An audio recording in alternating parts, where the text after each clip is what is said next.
আমরা আপনাদের কাছে আল্লাহর ওই দাওয়াতকে পৌঁছিয়ে দেওয়ার চেষ্টা করতেছি যে আল্লাহ লাহুল খলক ওয়াল আমর, সৃষ্টি যার, আইন চলবে তার।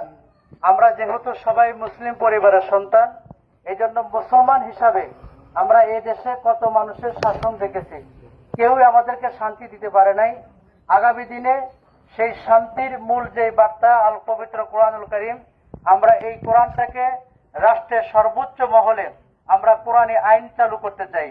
ওয়ার্ড থেকে শুরু করে পার্লামেন্টের সদস্য পর্যন্ত জামাত ইসলামী 1941 সাল থেকে আজকের এই সময় পর্যন্ত আমাদের চেষ্টা চলমান আছে। এই জন্য আপনাদের কাছে উদারতা আহ্বান যে আসুন আগামী দিনে কোরআন বিজয়ের জন্য, কোরআনী রাজ কায়েম করার জন্য পুরুষরা পুরুষের জায়গা থেকে আর পর্দার আড়ালে অবস্থান থেকে আমরা সবাই সবার জায়গা থেকে যদি কথা বলি, তাহলে ইনশাআল্লাহ বাংলাদেশের এই জনপদ আগামী দিনে কোরআনের জনপদ হবে। বাংলাদেশের এই দেশ কোরআনের দেশ। বাংলাদেশের সংবিধান হবে আল কোরআন। দুনিয়ার কোন মানুষের আদর্শ দিয়ে এই দেশ চলতে পারে না।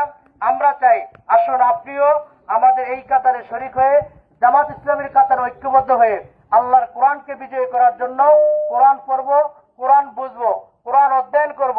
আগামী দিনে এই কোরআনী সমাজ কায়েম করার জন্য আমরা সবাই সবার জায়গা থেকে চেষ্টা করবো ইনশাআল্লাহ।